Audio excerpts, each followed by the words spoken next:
Magandang hapon po sa inyo lahat. Ito pong muli ang mapa ng tahanan ng inyong kamapa.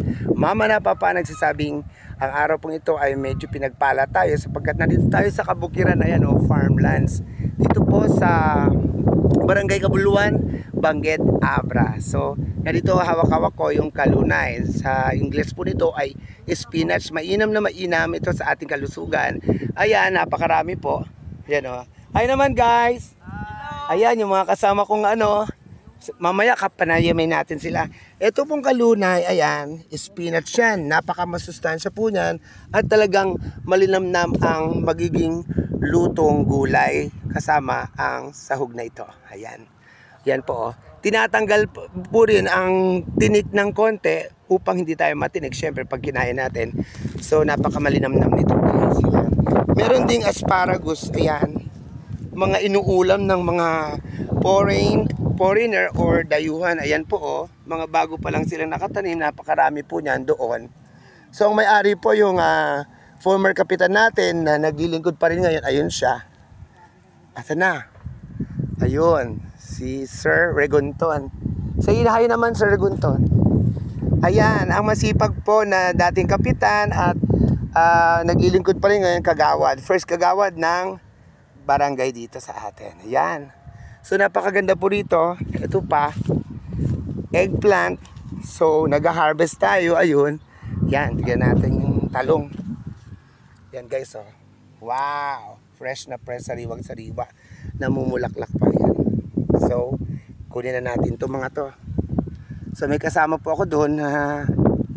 Ang maganda pa po nun ay dahil kilala natin yung ating official, ay libre po ang mga gulay kung magkaminsan. So thank you so much. Shout out sa pamilya at kay Mr. Regunton or Honorable Regunton, Marlon Regunton ng Kabuluan, Benguet, Abra. So ayan po.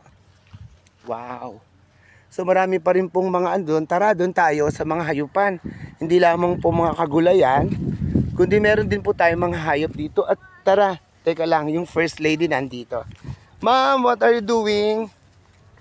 Ayun busy rin siyang kumukuha ng kalunay. Wow, sipag ni ma'am. Hi ka lang ma'am, hi sa kamapa. Ay, busy.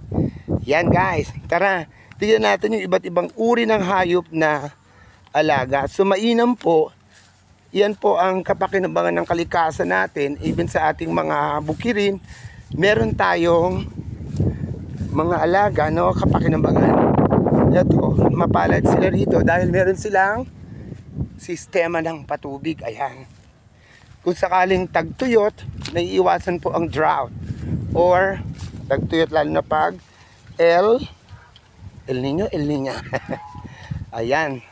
La Niña rather. Pag tag-ulan, pag tag-araw, so nararanasan po natin ang mga Niño and Niña na yan. So ito po, kita natin, napakarami nilang ganso. Ayan maingay sila Yan po ay mga bantay, kung sakaling may mga magdanakaw. Nakakatulong yan. Sila po ay naghuhudyat ng may tao. Ayan. Hello! Ayan po, may pato, may ganso. Meron din silang bingala. Nasaan na ba yung bingala? Nakita ko kanina. Andyan. Wow. Yan yung mga pato. Yan sila Yan nag-iingay na po. So meron pa dong fish pond na maliit. So napakaganda po ng ambience dito. Ayan Tapos meron din po mga puno na namumunga ng iba't iba. Ang dami dyan. May kawayan. Ayun. At syempre po, ayun ganda ng tanawin dito po sa Abra. Proud na proud po tayo na Abreño tayo. Ayan. So, dito po sa approaching, meron din po tayong palay na malapit-lapit na rin pong ma-harvest sapagkat nagkukulay ginto na po sila. Ayan. So, ayan guys. Yan. Wow. So, muli ito po ang mapa ng tahanan. Magandang hapon po sa inyong lahat. Ayan, actually, nagtitinda po ako ng dried fish pero inalok ko yung aking mga kaibigan dito sa farmland. So bye guys. God bless you all. See you on my next vlog.